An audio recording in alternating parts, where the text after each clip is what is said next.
Hello दोस्तों, नमस्कार। Welcome to my channel Rudra education. देखिए, लास्ट लेक्चर जो है हमने साइंस में जो देखा था स्पेस टेक्नोलॉजी में, तो स्पेस टेक्नोलॉजी में हमने कुछ बेसिक बातें करी थी कि कौन कौन से स्पेस मिशंस अलग अलग ऑर्गेनाइजेशंस ने भेजे हैं। अब देखिए, इस सीरीज़ को कंटिन्यू करने के लिए हमें सबसे पहले अंतरिक्ष के बारे में थोड़ा बहुत पढ़ना पड़ेगा। कौन से ग्रह है ना, कौन कौन से तारे हैं, है ना, नेब्यूला क्या होता है, तारामंडल कॉन्स्टेलेशन क्या होता है, सोलर सिस्टम क्या होता है, यूनिवर्स क्या है, गैलेक्सीज क्या हैं, सुपर क्लस्टर क्या है, क्लस्टर्स क्या होते हैं, है ना। तो इस सभी को जब हम लोग एक बार पढ़ लेंगे, और ये ज्योग्राफी में भी आता है, यही सेक्शन जो है आपको बहुत गहराई से ज्योग्राफी में भी आता है, तो ये ज्योग्राफी में भी पार्ट ये कवर होता है। तो देखिए, सबसे पहले हमको अंतरिक्ष के बारे में पढ़ना होगा, और उसके बाद में मैं सभी प्रकार के जितने भी स्पेस मिशन लॉन्च किए गए हैं और पीएसएलवी जीएसएलवी में अंतर क्या होता है, कौन से रसायन का प्रयोग किया जाता है और कौन सी जो है फिजिकल मतलब भौतिक प्रक्रिया का यूज़ किया जाता है, जैसे क्रायोजेनिक टेक्नोलॉजी क्या है। तो इन सभी को जानने से पहले हमको पता होना चाहिए कि क्षुद्र ग्रह कौन से हैं, है ना, नेब्यूला कौन से हैं, या टेल स्टार कौन से हैं। तो इस तरह के सभी सेक्शन हमको पता होने चाहिए। थोड़ा बहुत ब्रह्मांड के बारे में आपको ये भी पता होना चाहिए, गोल्डी लॉक जोन क्या होता है। क्या बोला मैंने, वापस बोलता हूं, what is Goldilocks zone. Exam में बहुत अच्छा क्वेश्चन है, कई बार पिछले पेपर्स में आया है। आप मुझे बताइए गोल्डी लॉक जोन का मतलब क्या होता है, राइट। तो अब हम लोग जो है इस सेक्शन पे आते हैं। तो देखिए, अंतरिक्ष के बारे में पहले पढ़ते हैं। तो सबसे पहले तो ये बात याद रखना, ये मैं इंग्लिश में भी पढ़ाता हूँ रूट वर्ड के रूप में, कि एस्ट्रा इसका मतलब होता है तारा। तो आपको एस्ट्रोलॉजी का मतलब क्या हो गया, तारों का अध्ययन। तो अब देखो, एस्ट्रोलॉजी का मतलब वैसे बेसिकली ज्योतिषी होता है, ज्योतिष विज्ञान जो है वो। तो एस्ट्रोलॉजी जो है, क्योंकि तारों की जो गतियां हैं उनका हमारे जीवन पर क्या प्रभाव पड़ता है, तो वो एस्ट्रोलॉजी कहलाता है, राइट। इसके बाद में एस्ट्रोनॉमी, तारों का जो अध्ययन है वो एस्ट्रोनॉमी कहलाता है। और तारों पर जो भौतिकी लगती है, फिजिक्स लगती है, वो एस्ट्रोफिजिक्स कहलाता है। तो एस्टर जहां भी शब्द है, जैसे एक और वर्ड आपने पढ़ा होगा डिजास्टर, डिस का मतलब नेगेटिव, एस्टर का मतलब जब, यदि डिजास्टर का मतलब होता है तबाही, ऐसा पहले सोचा जाता था कि भाई ऊपर से तारा गिर जाएगा तो हम लोग सब मर जाएंगे, तो ये नेगेटिव होगा, डिजास्टर का मतलब क्या होगा। तो ये बात समझ में आ गई। तो एस्ट्रोलॉजी, एस्ट्रोनॉमी, एस्ट्रोफिजिक्स, ये बात आपको एकदम क्लियर हो गई होगी। अब हम लोग आ रहे हैं अंतरिक्ष विज्ञान पर, मतलब स्पेस साइंस के बारे में बात कर रहे हैं। स्पेस साइंस को चर्चा करने के लिए मैंने वही बताया कि जियोग्राफी के जो पूरा सोलर सिस्टम है और जो पूरे ब्रह्मांड है ना, गैलेक्सीज क्या होते हैं, इन सभी के बारे में हम लोग चर्चा करेंगे। तो देखिए, जब भी स्पेस, इंग्लिश में अंतरिक्ष के लिए क्या शब्द आता है, स्पेस आता है। और अंतरिक्ष के अध्ययन को यूं कह ले, ब्रह्मांड के अध्ययन को, ब्रह्मांड को क्या बोलेंगे इंग्लिश में, यूनिवर्स, है ना, यूनिवर्स कहेंगे, राइट, यूनिवर्स। तो यूनिवर्स जो है उसके लिए जो मूल शब्द आता है ना इंग्लिश में, वो आता है कॉस्म, COSM, कॉस्म। तो कॉस्मोलॉजी क्या हो जाता है, ब्रह्मांड के अध्ययन को कॉस्मोलॉजी कहते हैं, है ना। कॉस्मोलॉजी याद रखना, ब्रह्मांड के अध्ययन को। तो हम लोग अंतरिक्ष के बारे में पढ़ लेते हैं। तो सबसे पहली बार अंतरिक्ष के बारे में जो बात करी है वो H.C. वेल्स ने करी है। तो H.C. वेल्स ने पहली बार स्पेस शब्द दिया। अब अंतरिक्ष एक कैसा है, 3 डायमेंशनल है। जो हम लोग पेपर पे पेज पर लिखते हैं वो 2D है, क्योंकि XY एक्सिस है। लेकिन यूनिवर्स या अंतरिक्ष कैसा है, 3 डायमेंशनल है। और जो है 4th डायमेंशन के बारे में जो बात करी थी वो अल्बर्ट आइंस्टाइन साहब ने करी थी, और वो टाइम है। क्योंकि यदि कोई भी पिंड, ग्रह या हम मानव यदि प्रकाश की गति या प्रकाश की गति के लगभग बराबर चलेंगे, तो हम जो है समय से भी ज़्यादा तेज चल सकते हैं। तो हमने जो रिस्पेक्टिव रेशियो माना है ना, वो स्पीड ऑफ लाइट माना है। तो यदि हम स्पीड ऑफ लाइट के बराबर, यदि मान लीजिए हम किसी भी प्रकार का ऐसा विमान बना लेते हैं जो स्पीड ऑफ लाइट से भी तेज चल सकता है, तो हम समय से भी बहुत ज़्यादा तेज चल रहे हैं, है ना। तो ये जो चौथा डायमेंशन जो बोला अल्बर्ट आइंस्टीन ने, वो किसे बोला, समय को बोला। तो देखिए, ये वाली कॉन्सेप्ट आई है, स्पेस टाइम की जो अवधारणा है, this concept was given by Albert Einstein, right. तो इसके बाद आगे चलते हैं। देखिए, वायुमंडल के जो बाहर का जो स्पेस है, जहां पर वायुमंडल खत्म हो रहा है, तो 100 किलोमीटर से बाहर वाले स्पेस को लगभग क्या बोल देते हैं हम लोग, एक्सोस्फीयर। और ज्योग्राफी में पढ़ते हैं तो 400 किलोमीटर के बाहर वाला जो एरिया है उसे क्या बोल देते हैं, एक्सोस्फीयर बोल देते हैं। तो ये बात आपको एक याद रखनी है, ठीक है। तो यदि पृथ्वी की ये देखिए सतह है, ये सतह है, तो इससे जो 100 किलोमीटर का ये वाला एरिया है, यहाँ पर तो सघन वायुमंडल है। आपको पता है कि ऊपर वाली वायुमंडलीय परतों के दबाव के कारण जो पृथ्वी की सबसे निकटतम परतें हैं, जैसे शोभ मंडल जो है, वहाँ पर सबसे ज़्यादा वायु की डेंसिटी, घनत्व होता है, राइट।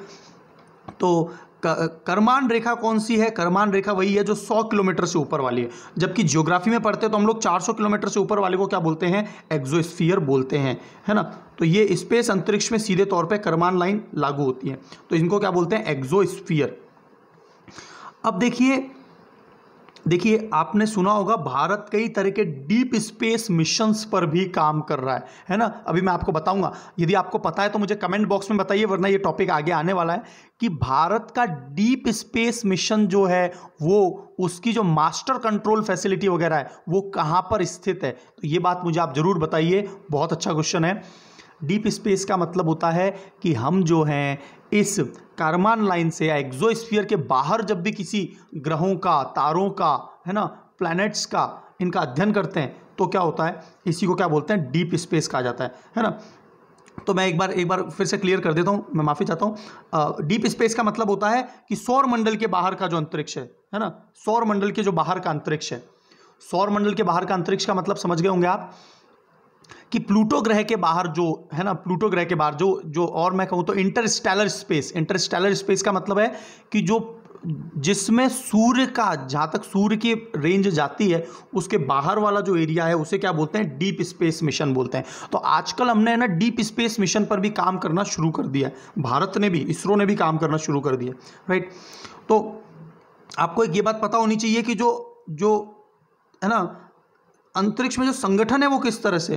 तो सबसे पहले देखिए हमारा सौरमंडल है, और सौरमंडल के बारे में क्या पता है कि सूर्य उसका केंद्र है और सूर्य के चारों ओर प्लैनेट घूम रहे हैं, है ना। 9 ग्रह, एक बार फिर से क्या है, पहले 8 ग्रह थे, वापस से 9 ग्रह घोषित कर दिया है। आप मुझे बताइए कि नासा के उन हेड ऑफ द नासा कौन थे जिन्होंने ना प्लूटो को वापस से ग्रह की को दर्जा दे दिया ग्रह का, है ना। तो ये बात आप मुझे कमेंट बॉक्स में बताइए।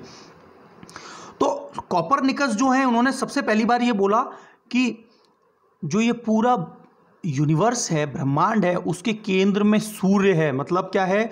और इसीलिए उसको बोला हेलियोसेंट्रिक। हेलियो, देखो सूर्य के अध्ययन को क्या बोलते हैं? हेलियोलॉजी। तो हेलियो शब्द जहां भी आ जाए इसका मतलब है सूर्य। तो हेलियोसेंट्रिक क्या है? सूर्य जो है इस पूरे यूनिवर्स के केंद्र में, लेकिन ऐसा कुछ भी नहीं है। आपको ये बात पता होनी चाहिए कि पृथ्वी चारों ओर घूम रही है सूर्य के। सूर्य जो है वो अपनी आकाशगंगा मिल्की वे के चारों ओर घूम रहा है ना। और ये हमारी जो मिल्की वे आकाशगंगा है वो ब्रह्मांड के केंद्र के चारों ओर घूम रही है। इस तरह से क्या है, ये ब्रह्मांड जो है बहुत बड़ा है, ब्रह्मांड का जो शेप है ना वो बहुत बड़ा है। तो कोपरनिकस ने पहली बार ये बोला था कि है ना जो पूरे ब्रह्मांड का केंद्र है वो सूर्य है। तो हेलियोसेंट्रिक 16वीं शताब्दी में इन्होंने बोला था। अब देखिए जैसे सूर्य है एक, वैसे कई सारे तारों के समूह को तारामंडल कहते हैं, जिनको बोलते हैं कॉन्स्टेलेशन। तो सबसे बड़ा जो तारामंडल है ना, सबसे बड़ा जो तारामंडल है वो हमारे आसपास जो हमारी गैलेक्सी में वो हाइड्रा है। और हाइड्रा में कुल कितने तारे हैं? 68 तारे हैं, ठीक है, जैसे सूर्य जैसे एक है ना। और हम जो देखते हैं अंतरिक्ष में उसमें 89 तारामंडल दिखाई देते हैं, कॉन्स्टेलेशन हमारी आकाशगंगा में। तो ये 89 कॉन्स्टेलेशन जरूर याद रखना। और हाइड्रा में सबसे ज़्यादा तारे हैं 68, है ना, क्योंकि तारामंडल क्या होगा? तारों का समूह, जैसे सूर्य जैसे कई सारे तारे, ठीक है। और इन सब के मिलने से क्या बनती है? निहारिकाएं। और निहारिकाएं होती है धूल के कण होते हैं, निहारिकाएं, नेब्यूलाज। और नेब्यूला, तारामंडल, ये सब मिलके क्या बनाती हैं? एक आकाश गंगा बनाती हैं। जैसे हमारी आकाश गंगा का नाम मिल्की वे या दुग्ध मेखला है, हमारी निकटतम आकाश गंगा का नाम एंड्रोमेडा है। तो इस तरह से क्या है, कई 100 अरब के करीब आकाश गंगाएं हैं पूरे ब्रह्मांड में। तो आप देखिए उसमें सूर्य कितना सा होगा, और सूर्य की तुलना में पृथ्वी तो कितनी सी है, और हम प्राणी मात्र मानव कितने से हैं। तो आप ये देखिए कि हमारा ईगो कितना बड़ा होता है, और हमारा जो है ना इस यूनिवर्स में नेग्लिजिबल भी रोल नहीं है। हम एज ए व्यक्तिगत रूप से इस ब्रह्मांड में कुछ भी नहीं कर सकते, हमारे अंदर कोई ताकत नहीं है ना, लेकिन फिर भी हमारे अंदर इतना ईगो होता है। तो वन शुड बी ग्राउंडेड, इसीलिए आदमी को हमेशा ग्राउंडेड रहना चाहिए। अब देखिए बहुत सारी आकाशगंगाओं के मिलने से कौन बनता है? ब्रह्मांड है ना, और ब्रह्मांड जो है यहाँ पर पूरा अंतरिक्ष स्पेस जो है ना, स्पेस है, पूरे चारों ओर अंतरिक्ष है, ठीक है। तो ये बात आपको एक क्लियर हो गई। अब देखिए कि किसने चौथी शताब्दी में जो टॉलमी है, देखो पी साइलेंट है यहाँ पर, चौथी शताब्दी में टॉलमी ने बोला था कि ये जो पूरा ब्रह्मांड है वो पृथ्वी उसका केंद्र है, और इसीलिए इसको बोला जियोसेंट्रिक, क्योंकि जियो जब भी शब्द आता है वो किसके लिए आता है, पृथ्वी के लिए। जैसे जियोग्राफी, जियोइड, पृथ्वी का आकार कैसा है, जियोइड के समान है, राइट। तो देखिए आकाशगंगा, आकाशगंगा जो है ना ब्रह्मांड की इकाई है, क्यों, क्योंकि ब्रह्मांड में लगभग कई 100 अरब प्रकार की अलग अलग आकाशगंगा है, जैसे मिल्की वे, है ना। तो आकाशगंगाओं का जो आकार है ना, अलग अलग आकार होता है, उस आकार के आधार पर आकाशगंगा को 3 भागों में बांटा गया है। तो ये 3 कौन कौन से हैं, तो आज की लेक्चर्स में जो है ना हम लोग पूरा जो है ना ब्रह्मांड के बारे में ही पढ़ने वाले हैं, और ये ब्रह्मांड वाला जब सेक्शन खत्म हो जाएगा तब मैं आपको बताऊंगा कि कौन कौन से मिशंस कहाँ कहाँ भेजे गए हैं जो एग्जाम में रिपीटेडली पूछे जाते हैं, राइट। आप अपने मेरे इस चैनल को जो है ना अपने अच्छे साथियों के साथ, अपने छोटे बड़े भाई बहन जो हैं उनके साथ जरूर शेयर करें, क्योंकि इससे क्या हो जाएगा, आप जो है ना बहुत ही इंटेलेक्चुअल जो है ना बुद्धिमत्ता की ओर चले जाएंगे, क्योंकि जो है ना मैं आपको एक एक जो है ना सब्जेक्ट की पिन पॉइंट और जो है ना टू बी पॉइंट स्टडी करवा रहा हूँ। तो आप ज़रूर जो है ना मेरे चैनल को और मेरे कुछ जो है वीडियोस को ज़रूर शेयर करा करें, और है ना बस यही मेरे लिए आपकी तरफ से यही मेरे लिए मेहनत हो जाएगी जो मैं अपनी तरफ से आपके लिए मेहनत कर रहा हूँ। तो देखिए आकार की आधार, आकार की आधार का मतलब क्या है, देखो सबसे पहले तो बात आ रही है सर्पिल आकार, स्पाइरल। तो आकाशगंगाएं कैसी होती हैं, देखो आकाशगंगाओं का मतलब आप समझ में आ गए होंगे। आकाशगंगाएं वे होती हैं जिनमें कई अरब तारे होते हैं, है ना, कई अरब तारे हो सकते हैं एक आकाशगंगा में, सूर्य जैसे कई अरब तारे, है ना। तो इसका आकार कैसा कैसा हो सकता है, स्पाइरल। तो हमारी जो आकाशगंगा है ना, आकाशगंगा कौन सी, मिल्की वे, या जिसमें सूर्य आता है या जिसमें पृथ्वी आ रही है, वो स्पाइरल शेप की है ना। आप मुझे ये बताइए, ये बहुत अच्छा क्वेश्चन है एग्जाम के लिए, कि आकाशगंगा जो स्पाइरल होती है ना उसके अपने हेड्रोन हाथ होते हैं अलग अलग, है ना। तो ये बताइए कि हमारा सूर्य जो है कौन से वाले उसके हस्त में है, आकाशगंगा के कौन से वाले हाथ में है ना, क्योंकि अलग अलग लोकेशन पे अलग अलग तारे पाए जाते हैं। एक जो आकाशगंगा है वो इर्रेगुलर शेप की हो सकती है, अनियमित शेप, और एक और कंडीशन हो सकती है आकाशगंगाओं की दीर्घवृत्ताकार। दीर्घवृत्ताकार का मतलब एक वृत्त तो ऐसा होता है, और दीर्घवृत्ताकार कैसा होगा, जिसमें ये दीर्घवृत्ताकार अंडाकार शेप जो है। तो आकाशगंगाएं किस किस शेप की हो सकती हैं, अनियमित, इर्रेगुलर, सर्पिलाकार मतलब स्पाइरल, और एलिप्टिकल दीर्घवृत्ताकार, है ना। तो आपसे कभी क्वेश्चन पूछा जाए कितने प्रकार की, तो ये, और सबसे ज़्यादा कौन से प्रकार की पाई जाती है, तो आप ये बताना कि सबसे ज़्यादा प्रकार की जो शेप मिलता है गैलेक्सीज का वो दीर्घवृत्ताकार है, एंड्रोमेडा इसका एग्जाम्पल है, और सर्पिलाकार में हमारी मिल्की वे, है ना, वो ये है। तो देखो आगे चलते हैं। अब देखिए यहाँ पर आपको क्लियर हो रहा होगा, एक आकाशगंगा में अरबों तारों के समूह होते हैं, एक गैलेक्सी में लगभग 100 बिलियन तारे होते हैं, बिलियन, है ना। मिलियन कितना होता है, 10 लाख। और देखो मिलियन से बिलियन जब जाते हैं ना, तो आप याद रखना मिलियन में जब 1000 का गुणा हो जाएगा तो बिलियन बनेगा। तो जब 10 लाख का मैं 1000 से गुणा करूंगा तो ये 1 अरब बनेगा, ठीक है, 1 अरब, है ना। तो भारत की पॉपुलेशन कितनी है, 1.37 बिलियन, इतनी पॉपुलेशन है, कितनी, 1.37, है ना, 1 अरब 37 करोड़ भारत की जनसंख्या है। तो ये आपको इस तरह से रेशियो पता होना चाहिए। मिलियन से बिलियन, बिलियन से ट्रिलियन जाने पर हजार का 1000 का गुणा होता है, ये बात पता होनी चाहिए।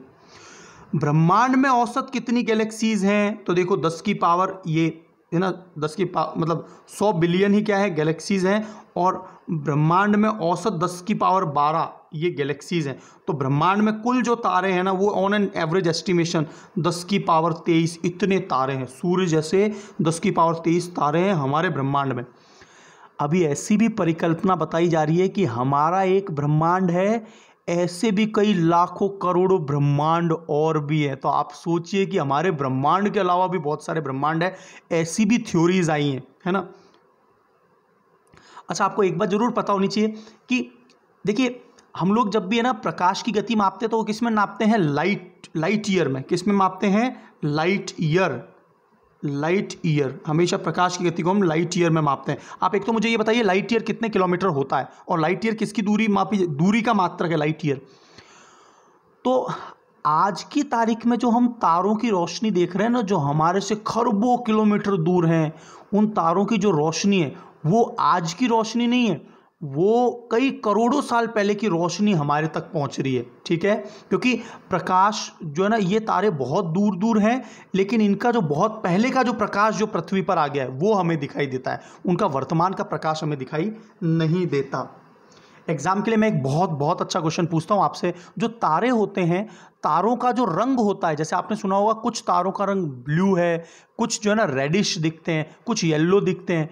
तो आप मुझे बताइए कि सबसे जिसमें ज़्यादा ऊर्जा होगी वह तारा कैसे रंग का दिखाई देगा? कंफ्यूज मत होना, सर्च कर लेना, क्योंकि आंसर कंफ्यूजिंग है, इसीलिए जानबूझ के पूछा है। और तारों का रंग क्या बतलाता है? उसका दाब, उसकी पृथ्वी से दूरी, उस तारे का टेम्परेचर, इस तरह के प्रश्न एग्जाम में आए। तो आप मुझे कमेंट बॉक्स में बताइए कि किसी भी तारे का जो रंग दिखाई देता है हमें पृथ्वी से, वो क्या दर्शाता है, और कौन सा रंग होगा तो सबसे ज़्यादा उसमें ऊर्जा होगी। ये क्वेश्चन बहुत ज़्यादा इंपॉर्टेंट है, ये मुझे आप कमेंट बॉक्स में बताइए। तो देखिए, अब आ रही बात, हमारी आकाशगंगा का नाम क्या है? मंदाकिनी, मिल्की वे, है ना। और निकटतम आकाशगंगा का नाम क्या है? एंड्रोमेडा, दिव्यानी। तो ये बात आपको एक समझ में आ गई। और हमारी जो मिल्की वे है ना, ये क्वेश्चन आपको किसी पेपर में पूछा जा सकता है, ये 1,20,000 लाइट ईयर के बराबर है, 1,20,000 लाइट ईयर के बराबर, है ना। और जो एक लाइट ईयर होता है वो 9.46 इंटू 10⁻⁻, है ना, 10⁻⁻15 मीटर इतनी दूरी होती है। 9.46 इंटू 10⁻15 मीटर, और किलोमीटर में निकालेंगे तो ये 12 हो जाएगी, राइट। तो ये बात हमें पता होनी चाहिए। तो ये जो एक लाइट ईयर है ना, इससे भी जो है 1,20,000, मतलब आप सोचिए कि हमारी अकेले की आकाशगंगा कितनी बड़ी है। और ऐसी ऐसी जो हैं, कुल कितनी आकाशगंगाएं हैं? 100 अरब आकाशगंगा। तो सोचिए ये ब्रह्मांड कितना बड़ा होगा। और उसके बाद ये परिकल्पना और बता रहे कि ब्रह्मांड के परे भी और ब्रह्मांड है। तो देखिए कितना खतरनाक बात है। तो आप सोचिए कि हम लोग कहाँ एग्जिस्ट करते हैं। तो देखिए हमारी जो है ना, हमारा जो सूर्य है वो यहाँ पर स्थित है ना, और ये केंद्र है। और किसी भी आकाशगंगा के केंद्र में हमेशा याद रखना ब्लैक होल होता है। क्या होता है? किसी भी आकाशगंगा के केंद्र में ब्लैक होल होता है। और आपको पता होगा ब्लैक होल्स क्या होते हैं। ब्लैक होल्स जो हैं वो इतने कम आकार के होते हैं, लेकिन उनका द्रव्यमान अनंत होता है, घनत्व तो अनंत होता है। तो उनमें आकर्षण इतना हो जाता है कि उनमें से प्रकाश भी बाहर नहीं निकल सकता, वो प्रकाश को भी एब्जॉर्व कर लेते हैं। और इसी कारण ब्लैक होल्स कभी भी है ना चमकीले नहीं दिखाई देते। तो आप ध्यान से सुनिए कि भविष्य में जो है ना, जब तारा में बहुत ज़्यादा ऊर्जा आ जाती है तो वो भी ब्लैक होल्स में बदल सकते हैं, है ना। तो ब्लैक होल्स क्या होते हैं?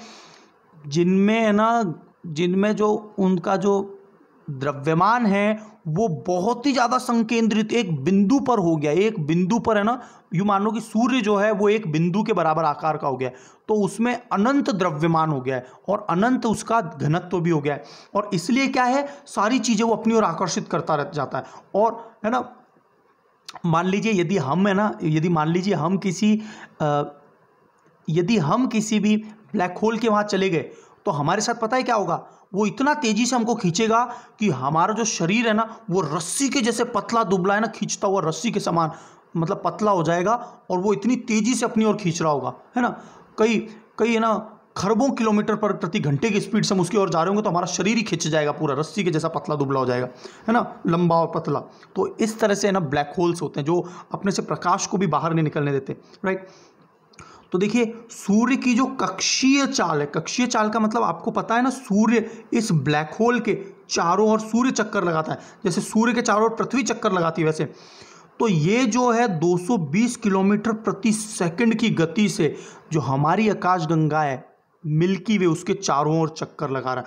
और जिस प्रकार पृथ्वी अपने अक्ष पे घूमती है ना, वैसे सूर्य भी अपने अक्ष पे घूमता है। और ये कितने किलोमीटर प्रति सेकंड की गति से घूमता है?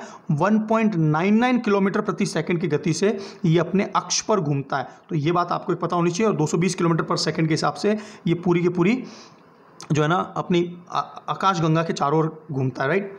तो देखिए सूर्य जो है अपना पूरा एक चक्कर, मतलब मान लीजिए ये गैलेक्सी का केंद्र है, ये सूर्य है, सूर्य अपना ये पूरा एक चक्कर, जैसे पृथ्वी 365 से ही 1/4 दिन में लगाती है, वैसे सूर्य जो है वो 22.5 करोड़ वर्ष में पूरे के पूरे आकाशगंगा के चक्कर लगा लेता है। और इसीलिए इसको 22.5 करोड़ वर्ष को है ना गैलेक्टिक ईयर या कॉस्मिक ईयर, ब्रह्मांड वर्ष कहते हैं। तो आपसे कभी क्वेश्चन पूछा जाए ब्रह्मांड वर्ष क्या होता है, तो सूर्य जितने समय में सूर्य जितने समय में आकाशगंगा के केंद्र के चारों ओर चक्कर लगाता है वही क्या है, गैलेक्टिक ईयर या कॉस्मिक ईयर कहलाता है। तो ये पॉइंट आपको क्लियर हो गए होंगे सूर्य की गति। देखिए पृथ्वी जो है, ये बात याद रखना, पृथ्वी जो है लगभग 1680 किलोमीटर प्रति घंटे की स्पीड से, है ना, 1680 किलोमीटर प्रति घंटे की स्पीड से अपने अक्ष पर घूर्णन कर रही है, प्रति घंटा है पर आर है। और यहाँ पर ये क्या था, ये 1.99 पर सेकंड था। देखो ये पर सेकंड है, ये 1 प्रति घंटे। मतलब आप समझ सकते हैं कि पृथ्वी जो है, जो हमारी जो सबसे तेज चलने वाली जो ट्रेन है ना, गतिमान एक्सप्रेस है, जो भी ट्रेन्स चल रही हैं, वो मान लीजिए 200 किलोमीटर प्रति घंटे की स्पीड से चलती है, तो हमारी पृथ्वी अभी वर्तमान में उससे 8 गुना तेजी से घूम रही है। तो मान लीजिए हमारी पृथ्वी केवल कुछ 2-1 मिनट भी रुक गई तो इतना भयंकर ब्रेक होगा ये कि हम लोग है ना आसपास दीवारों से टकरा के तुरंत मर जाएंगे। तो ये पोजीशन होगी और हमारे चारों ओर की सारी जो है ना जितनी भी बिल्डिंग्स वगैरह हैं वो सब टूट जाएंगी, सारे पेड़ पौधे रूट आउट हो जाएंगे, ये इतना तेज होगा। तो आप समझ रहे हैं कि अभी लगातार पृथ्वी इस गति से चल रही है और ये लगातार कई करोड़ों वर्षों तक चलने वाली है। एक भी बार के लिए रुक गई तो ये पूरा पृथ्वी पे सर्वनाश हो सकता है। तो ये गति है पृथ्वी की, ठीक है। और पृथ्वी जो है 30 किलोमीटर प्रति सेकंड की गति से जो है सूर्य के चारों ओर चक्कर लगा रही है। तो अब देखिए नेब्यूला एग्जाम्स में बहुत पूछा जाता है। तो नेब्यूला मैंने बताया तो आपको धूल गैस के तारों का समूह है ना, धूल गैस और तारों का समूह, क्योंकि तारामंडल जैसे अपन ने तो सबसे पहले क्या पढ़ा था, सोलर मंडल, सौर मंडल से क्या पढ़ा था हमने, तारामंडल कॉन्स्टेलेशन, उसके बाद क्या पढ़ा था, नेब्यूला। तो नेब्यूला जो है धूल गैस और तारों का संगम कहलाता है ना। तो यहाँ पर ये गैलेक्सीज भी दे रखी हैं और यहाँ पर धूल के कण भी है, राइट। तो धूल के कण में क्या क्या हो सकते हैं, कार्बन सिलिकॉन हो सकता है, गैस में हाइड्रोजन हीलियम और तारों के समूह। तो अच्छा आपको ये बात पता होगा कि जो भी तारों का जन्म होता है ना, आपसे पूछा जाए सूर्य की उत्पत्ति किससे हुई है, तो आप बताएंगे नेब्यूला से हुई है ना, क्योंकि तारों का जन्म स्थल जो है ना, आपसे ये प्रश्न बहुत अच्छा क्वेश्चन पूछा जा सकता है। तो और एक नेब्यूला में लगभग जो है 20 लाख तारे हो सकते हैं। और तारों का जन्म स्थान किसे कहते हैं, नेब्यूला को कहते हैं, जिसे हिंदी में क्या बोलते हैं, निहारिकाएं। अब आ रही बात कॉन्स्टेलेशन तारामंडल की, इनको नक्षत्र मंडल भी कहते हैं। जो हम लोग ज़ोडिएक साइन देखते हैं ना, तुला राशि है ना, वृश्चिक राशि, तो एक्चुअल में है ना वो तारों का पूरा है ना, जो अलग अलग बिंदु है उनको मिलाने पर है ना अलग अलग प्रकार के जो हैं, अलग अलग जो है ना, जैसे वृश्चिक आ रहा है, जैसे लियो शेर का आ रहा है, तो इस तरह से ज़ोडिएक साइन बनते हैं, ज़ोडिएक साइन, राइट। तो अंतरिक्ष में कुछ तारे ऐसी व्यवस्था में, विशेष आकृति की व्यवस्था में बसते हैं, तो वही क्या कहलाते हैं, तारामंडल, है ना। जैसे हाइड्रा सबसे बड़ा तारामंडल है, मैंने बताया था।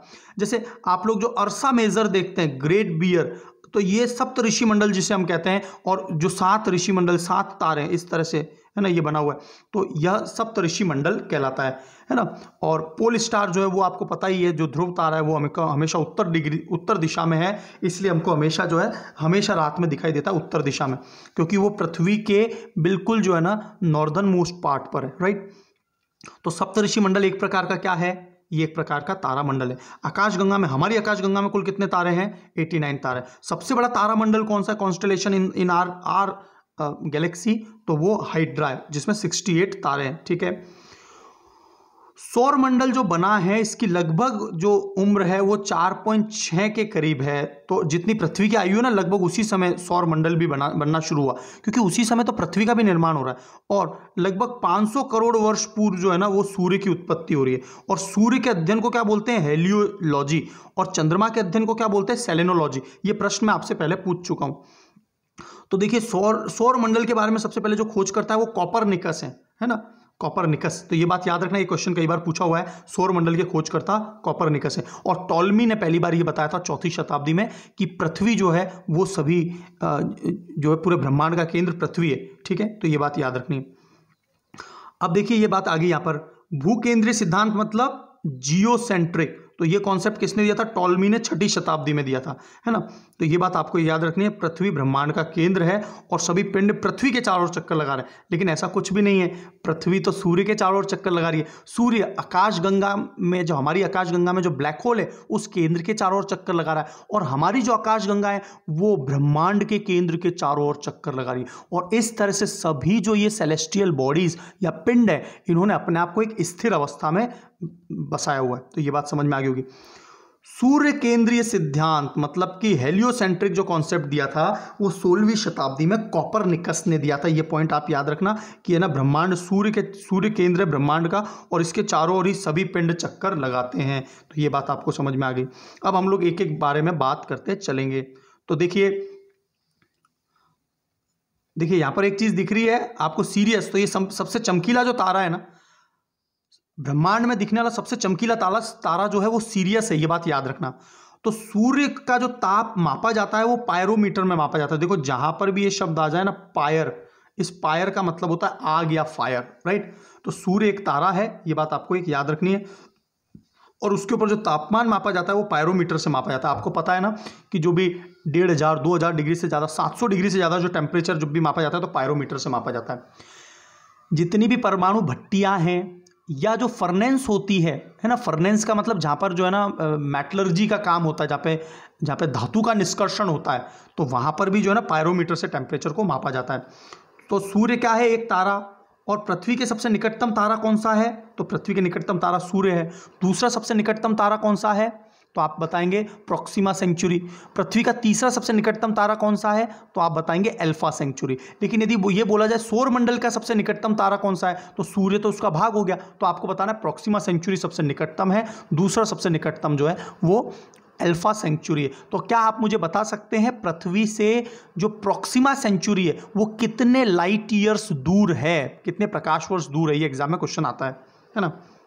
अब आगे चलते हैं। देखिए पृथ्वी का सबसे निकटतम तारा यही है सूर्य, जो कि लगभग 15 करोड़ किलोमीटर दूर है। और पृथ्वी का निकटतम दूसरा तारा प्रॉक्सिमा सेंचुरी दे दिया, आई गया देखो 4.3 प्रकाश वर्ष दूर, देखो आपके आई गया सामने ना।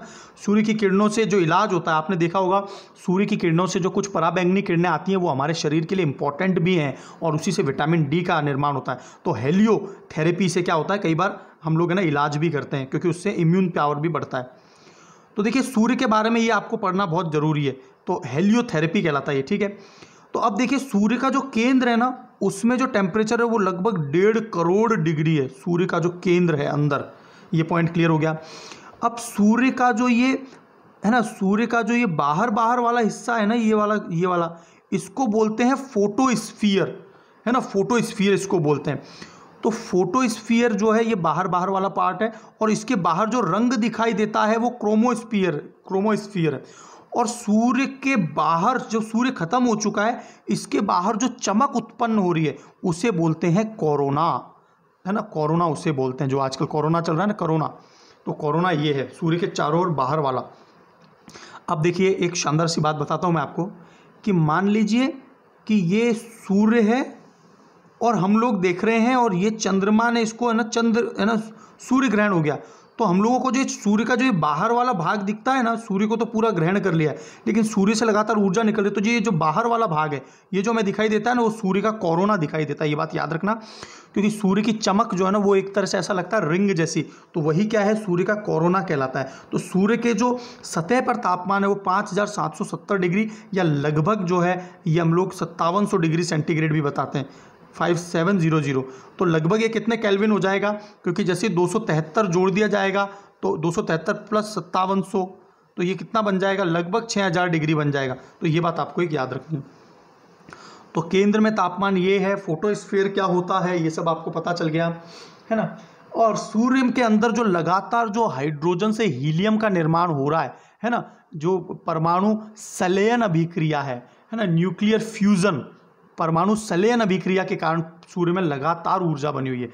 तो उससे क्या होता है, फोटोन्स का निर्माण होता है, और लगातार सूर्य जो है ना फोटोन्स को छोड़ता जा रहा है। तो ये बात आपको समझ में आ गई होगी। देखिए आपको ये बात पता होना चाहिए, कोरोना के अध्ययन के लिए हमारा इसरो जो है ना आदित्य L1 मिशन भेजने वाला है, और ये बात मैं आपको पिछले लेक्चर में पढ़ा चुका हूँ। इसके अलावा पार्कर है ना, पार्कर जो प्रोब है वो जो है नासा भेजने वाला है कोरोना के अध्ययन के लिए। तो पार्कर भी सूर्य से रिलेटेड है, और आदित्य मिशन L1, मैंने आपको L1 बताया था, मुझे आप कमेंट बॉक्स में बताइए L1 क्या होता है, लैग्रांज पॉइंट क्या होता है, ये आप मुझे कमेंट बॉक्स में बताइए। देखिए यहाँ पर आपको पूरा का पूरा एक बहुत अच्छा चार्ट है, ये आपको बहुत अच्छा ज्ञान की, है ना, सब कुछ आपको पता चल जाएगा। तो सूर्य का अपना एक ब्लैक स्पॉट है, मैंने आपको बताया था। बृहस्पति में अपना एक रेड स्पॉट है, मैंने लास्ट लेक्चर में बताया था, है ना। बृहस्पति में जो बहुत तेज हवाएं चलती हैं वो रेड स्पॉट कहलाता है, और सूर्य में जहाँ पर कम ऊर्जा बन रही है ना, जहाँ पर एनर्जी कम बन रही है, वो ब्लैक स्पॉट कहलाता है। और यह ब्लैक स्पॉट हर 11 वर्ष में एक बार पृथ्वी के सामने आता है, और जब ये पृथ्वी के सामने आता है तो सूर्य की ऊष्मा कम हो जाती है, और इसके कारण हमारे संचार तंत्र जो है ना, कम्युनिकेशन नेटवर्क, उनमें बड़ी दिक्कत आती है ना। और सूर्य के पास जो ऊष्मा निकल रही है वो जो कण है, तो वो जो पदार्थ है वो प्लाज्मा कहलाता है। तो याद रखना, प्लाज्मा को पदार्थ की चौथी अवस्था भी कहते हैं। कमेंट बॉक्स में बताइए पदार्थ की 5वीं अवस्था कौन सी है, ठीक है। तो आप देख रहे होंगे कि सूर्य के सबसे निकटतम क्या है, बुध या मरकरी, उसके बाद क्या है, शुक्र, फिर पृथ्वी आता है तीसरे नंबर पे, और पृथ्वी का एक ही उपग्रह है चंद्रमा। बुध और शुक्र के तो कोई भी उपग्रह नहीं है, और फिर आ रहे हैं मंगल पे, और मंगल पे 2 उपग्रह हैं, फोबोस और डिमोस। तो मंगल ग्रह याद रखना फोबोस और डिमोस है, राइट, है ना। इसके बाद में क्या होता है, मंगल और बृहस्पति के बीच में शूद्र ग्रह हैं, क्या कहते हैं इनको इंग्लिश में, इनको बोलते हैं एस्ट्रॉइड्स, है ना, शूद्र ग्रह। तो इसके बाद में जो आ रहा है वो बृहस्पति आ रहा है। बृहस्पति हमारे सौर मंडल का सबसे बड़ा ग्रह है, ठीक है। और इसके बाद में जो है वो शनि आ रहा है, जिसे काला प्लेनेट भी कहते हैं। और शनि के मैंने आपको बताया था, अच्छा कमेंट बॉक्स में बताइए, लास्ट लेक्चर मैंने पढ़ाया है कि शनि की कुल कितनी रिंग्स होती हैं और अरुण की कुल कितनी रिंग्स हैं। तो शनि के बाद में अरुण या यूरेनस आता है, और अरुण के बाद में वरुण आता है, नेपच्यून। तो ये बात आपको पता चल गई। लास्ट लेक्चर मैंने ये भी पूछा था कि देखिए यहाँ पर जो आपको दिखाई दे रहा है ना 67, ये इसके उपग्रहों की संख्या है, जैसे पृथ्वी का चंद्रमा है। लेकिन वर्तमान में एक साथ शनि के 20 उपग्रह खोजे गए थे। वर्तमान में जो है ना ये 82 मतलब 82 इसके उपग्रह हैं, जो कि हमारे सौर मंडल में सबसे ज़्यादा है। तो याद रखना, शनि के सबसे ज़्यादा उपग्रह वर्तमान में हैं, ठीक है। और इसके जो है बृहस्पति के अब तक 80 खोज लिए गए, तो शनि सबसे ज़्यादा है, ठीक है। तो ये बात आपको एक पता होनी चाहिए। देखिए एक और ये बात याद रखना, ये जो शूद्र ग्रह है, इससे आगे वाले जो प्लैनेट हैं इनको टेरेस्ट्रियल प्लैनेट कहते हैं, और शूद्र ग्रह के पीछे वाले प्लैनेट्स को जो है ना गैसीय पिंड या जोवियन प्लैनेट बोलते हैं, गैस के बने हुए ही। इनमें कोई धरातल नहीं है, जैसे पृथ्वी पे धरातल है, हम लोग बैठे हुए हैं आराम से, है ना। ये सब गैस के बने हुए हैं, बृहस्पति, शनि, अरुण और वरुण। तो देखो मैं आपको एक बहुत सुंदर सी एक शानदार सी एक राइमिंग सुनाता हूँ। हम हैं नीले का मतलब पृथ्वी नीली है, पति है पीले। बृहस्पति कैसा ग्रह है, पीला ग्रह, बृहस्पति मतलब जुपिटर। हम हैं नीले, पति हैं पीले। शुक्र बहन चमकीली है, शुक्र जो है आपको पता होगा, इसको brightest planet of the solar system कहते हैं, है ना। हम हैं नीले, पति है पीले, शुक्र बहन चमकीली है ना। मंगल है लाल, है ना, मंगल है लाल, शनि है काला, और वरुण पर हरियाली है। तो आपको ये बात समझ में आ गई, शुक्र चमकीला है, पृथ्वी नीला ग्रह है, मंगल है लाल, शनि है काला, शनि जो है वो काला प्लेनेट है, राइट, है ना। और बृहस्पति कैसा है, येलो प्लेनेट है। और वरुण जो है मीथेन गैस के कारण जो है ना, मीथेन गैस के कारण वरुण हरा है। और जो है मंगल जो है वो रेड ऑक्साइड मतलब कि आयरन ऑक्साइड के कारण मंगल जो है वो लाल रंग का है। तो आपको ये सब भी बात पता होनी चाहिए। एक बात याद रखना, हमारे मंगल ग्रह का जो सबसे ऊंचा जो पर्वत है वो निक्स ओलंपिया है, और ये हमारे जो माउंट एवरेस्ट है उससे भी 3 गुना ज़्यादा बड़ा है। तो आपसे पूछा जाए हमारे सोलर मंडल पे सबसे ऊंचा पर्वत कौन सा है, तो निक्स ओलंपिया जो कि मंगल पे पड़ता है, राइट। और आपको मैंने बताया था टाइटन उपग्रह किसका है, शनि का। तो मुझे कमेंट बॉक्स में बताइए टाइटन पर कौन सा जो है उपग्रह भेजा जाएगा, है ना, 2026 में, मैंने आपको लास्ट लेक्चर में पढ़ा है। और एक और कमेंट बॉक्स में मुझे आंसर बताइए कि बृहस्पति पर कौन कौन से मानव ने उपग्रह भेजे हैं, ये बात मुझे आप कमेंट बॉक्स में बताइए, ठीक है। और हमारे सौर मंडल का जो सबसे बड़ा जो उपग्रह है वो बृहस्पति का है, जिसका नाम है गैनीमेड। तो गैनीमेड जो है, गैनीमेड ये हमारे सौर मंडल का सबसे बड़ा उपग्रह है। और सबसे छोटा उपग्रह कौन सा है, तो वो याद रखना, सबसे छोटा उपग्रह डेमोस है जो कि मंगल का है ना। तो सबसे छोटा सबसे बड़ा उपग्रह हमको पता होना चाहिए। और वरुण के बाद में जो है यहाँ पर प्लूटो भी है, और प्लूटो को भी शामिल कर लिया गया है। और प्लूटो जो ग्रह है उसे नासा के हेड ने वापस से शामिल कर लिया था। तो ये बात आपको एक पता होनी चाहिए, है ना। चलो आगे चलते हैं। तो देखिए जैसे जैसे है ना, जैसे जैसे पीछे की तरफ जाते हैं तो कक्षीय चालन, इसका मतलब क्या है, प्लैनेट जो है ना धीरे धीरे गति रोटेट करना शुरू कर देते हैं। और आवर्तकाल जो है ना, चूंकि आवर्तकाल क्यों, वर्ष कई लगते हैं। देखो आपको ये बात पता होगी कि सबसे ज़्यादा समय किसको चक्कर लगाने में लगेगा पूरे सूर्य को, तो प्लूटो को, उसके बाद और सबसे जल्दी कौन लगा लेगा, बुध ग्रह। बुध तो 88 दिनों में ही अपना है ना सूर्य का पूरा चक्कर लगा लेता है। देखिए शुक्र के बारे में एक आपको बहुत ही ज़्यादा इंपॉर्टेंट बात पता होनी चाहिए शुक्र ग्रह के बारे में, कि शुक्र जो है ना सूर्य के चारों ओर जो चक्कर लगाता है वो लगाता है 224 दिन में, और पृथ्वी कितने दिन में लगाती है, 365 दिन में। तो पृथ्वी 365 से 1/4 दिन में सूर्य के चारों ओर चक्कर लगा लेती है, और शुक्र जो है वो 224 दिन में लगाता है। इसका मतलब शुक्र का एक वर्ष कितने के बराबर है, शुक्र का एक वर्ष बराबर है 224 दिन के बराबर। लेकिन शुक्र ग्रह इतना स्लो रोटेट करता है कि 258 दिनों में, 258 डेज में ये ना पूरा एक चक्कर लगाता है अपने अक्ष पे। जैसे पृथ्वी तो 24 घंटे में ही लगा लेती है, तो आप याद रखना कि 258 दिन में तो शुक्र जो है अपने अक्ष पे चक्कर लगा पाता है, लेकिन 224 दिन में ये सूर्य के चारों ओर चक्कर लगा लेता है। तो एक वर्ष कितने बराबर हो गया शुक्र का, 224 दिन। और एक दिन कितने बराबर हो गया, क्योंकि वो अपने अक्ष पे घूम रहा है, 258 दिन। तो आपको ये बात पता चल गई कि शुक्र में जो ये एक दिन है वो एक वर्ष से भी ज़्यादा है। तो आपसे प्रश्न पूछ सकता है किस ग्रह का एक दिन उसके एक वर्ष से ज़्यादा है, और सबसे स्लो चलने वाला जो प्लैनेट है वो कौन सा है, सॉरी घूर्णन करने वाला प्लैनेट कौन सा है, तो वो आप क्या बताएंगे, शुक्र ग्रह सबसे स्लो रोटेट करता है ना। तो ये बात आपको कुछ याद रखनी है। मैं बहुत ज़्यादा कंटेंट है वैसे हमारे जो यूनिवर्स पढ़ रहे हैं, सोलर मंडल पढ़ रहे हैं, तो मैं क्या इसको ज्योग्राफी के पर्सपेक्टिव से भी पढ़ा नहीं रहा हूँ। तो ज्योग्राफी के पर्सपेक्टिव से एक अलग क्लास निकालूंगा, तो उसमें मैं आपको बहुत सारी बातें और बताने वाला हूँ, क्योंकि जो मैं अभी पढ़ा रहा हूँ ना इट इज़ मीगर, बहुत ही छोटी बातें हैं, ये साइंस के रूप में ज़्यादा आती हैं। आप मुझे कमेंट बॉक्स में बताइए कि झीलों के अध्ययन को और पर्वतों के अध्ययन को क्या कहा जाता है। तो ये बात आपको पता चल गई होगी कि पृथ्वी जो है 23 घंटे 56 मिनट 4 सेकंड में जो है ना अपने अक्ष पर घूम लेती है, और 365 से 1/4 में, तो जितने समय में सूर्य के चारों ओर चक्कर लगाती है उससे तो क्या बनेगा, एक वर्ष बनेगा, और जितने अपने अक्ष पे घूमती है उससे क्या होगा, दिन बनेगा। तो ये परिभ्रमण या रोटेशन पीरियड है, और ये रिवॉल्यूशन पीरियड है। आवर्तकाल का मतलब रिवॉल्यूशन पीरियड है, राइट। देखो यहाँ पे प्लूटो और शेरोन जो है ना, ये इनको ट्विन प्लैनेट कहते हैं, ये अपने आपस में भी एक दूसरे के ऊपर चक्कर लगाते रहते हैं। तो याद रखना शेरोन किससे रिलेटेड है, प्लूटो से रिलेटेड है। और 24 अगस्त 2006 को जो है प्लूटो को ग्रहों की दृष्टि से बाहर कर दिया था, है ना, लेकिन वर्तमान में वापस से इसको शामिल कर लिया गया है।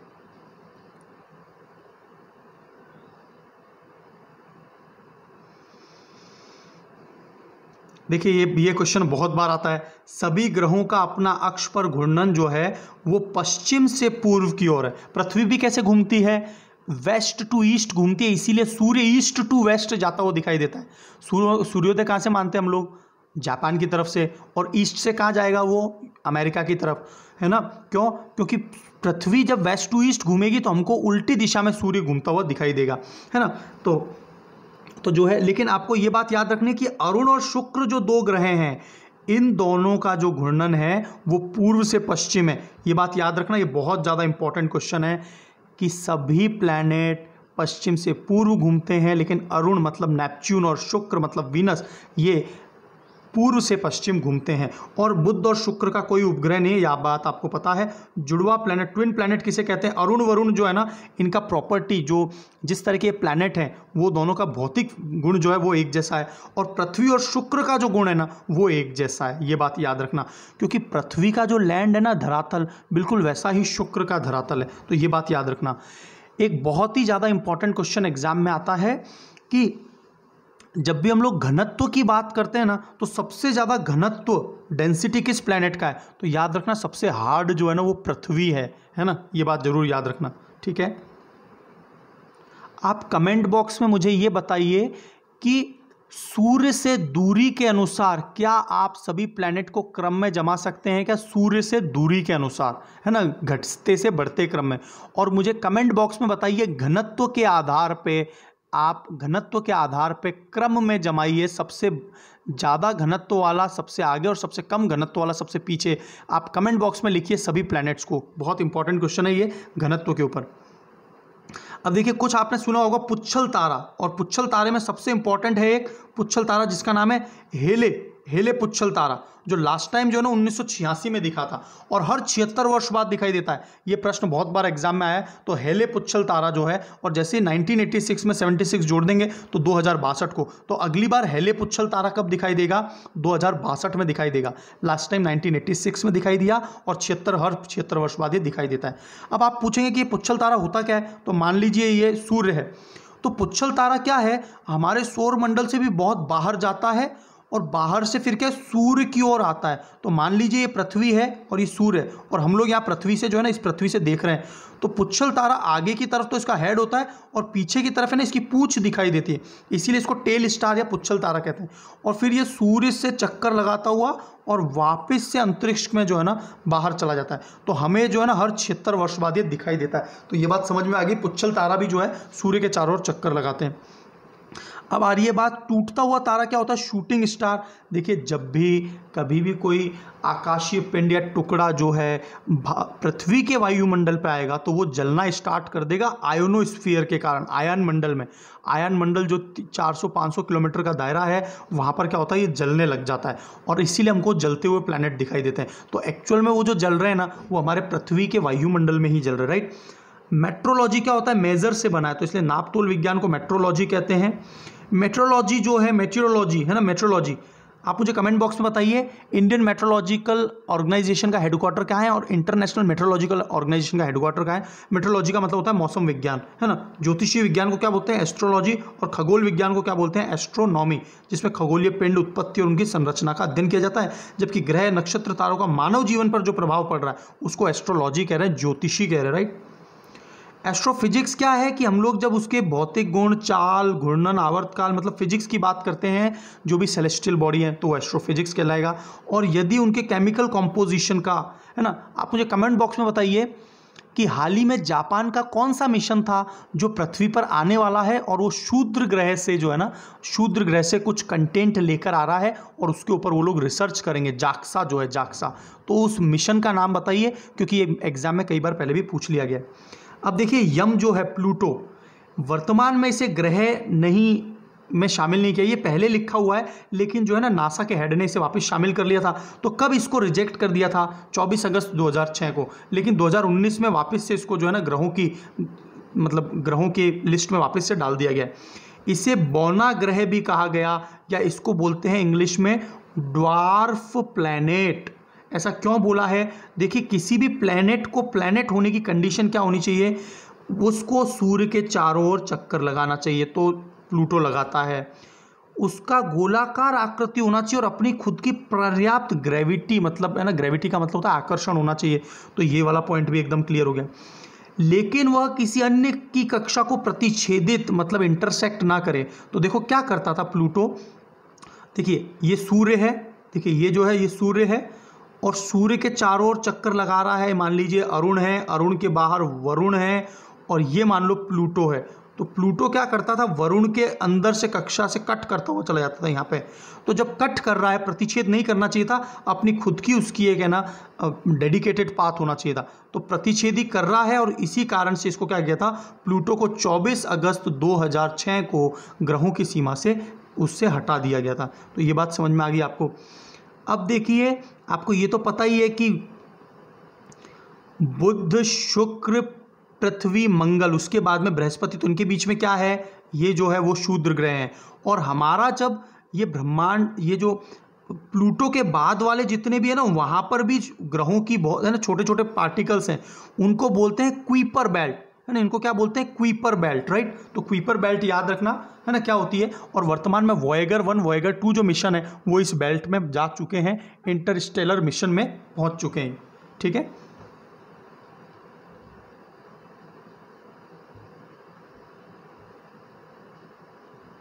ये बात आपको समझ में आ गई होगी। अब देखिए, है ना, एरिस और प्लूटो एक याद रखना आप लोग, एरिस और प्लूटो। तो ये जो एरिस है और प्लूटो जो है ये दोनों आपस में क्या है, मतलब पड़ोसी हैं, बिल्कुल पास पास में ही, बिल्कुल एरिस और प्लूटो। और ये भी किसका हिस्सा माने जाते हैं, क्वीपर बेल्ट का हिस्सा माने जाते हैं, है ना। तो ये बात एक याद रखना। शूद्र ग्रह जो हैं, जो बृहस्पति और मंगल के वहाँ हैं, उसमें सबसे बड़ा जो शूद्र ग्रह है वो सेरस है, याद रखना। सीरियस सबसे ज़्यादा चमकीला तारा है जैसे सूर्य है, लेकिन सेरस जो है, सेरस सबसे बड़ा जो शूद्र ग्रह है, क्योंकि शूद्र ग्रह मतलब है ना कोई लाखों करोड़ों टुकड़े जो है ना वो मंगल और बृहस्पति के बीच में घूम रहे हैं, तो वो सेरस है। वेस्टा जो है दूसरा सबसे बड़ा शूद्र ग्रह है, तो ये बात एक आपको याद रखना है। और एरिस और प्लूटो जो हैं ये भी क्या है, बिल्कुल निकटतम है और ये क्वीपर बेल्ट में आते हैं। तो आपको देखो ये बात क्लियर हो गई होगी कि आकार के क्रम देखा जाए तो एरिस सबसे बड़ा है, प्लूटो से भी बड़ा है, उसके बाद प्लूटो आता है, फिर सेरस आता है, फिर वेस्ट, है ना। तो ये दोनों क्वीपर बेल्ट का हिस्सा है, जबकि ये एस्ट्रॉयड है। और क्वीपर बेल्ट में केवल ये दोनों ही नहीं है, लाखों इस तरह के अलग अलग जो है पार्टिकल पाए जाते हैं। एस्ट्रॉयड बेल्ट किसके बीच में है, मंगल और बृहस्पति के बीच में। ये बात आपको समझ में आ गई होगी। आकार के हिसाब से देखा जाए तो सबसे बड़े कौन होते हैं, तारे। तारों के बाद बड़े कौन होते हैं, ग्रह। उसके बाद बोना ग्रह जो कि ड्वार्फ प्लैनेट है जैसा कि प्लूटो है, फिर शूद्र ग्रह हैं, फिर उल्का पिंड जो पृथ्वी पर गिरते हैं, उल्का, और फिर उल्का पिंड है ना। तो ये बात आपको एक याद रखनी है। आप मुझे कमेंट बॉक्स में बताइए मीटियोर्स और मीटियोरॉइड्स क्या होते हैं। बहुत अच्छा क्वेश्चन है, एग्जाम में आता है। मीटियोर्स एंड मीटियोरॉइड्स में अंतर बता दीजिए, बहुत अच्छा क्वेश्चन है ना। तो ये आपको एग्जाम के लिए बहुत काम का है।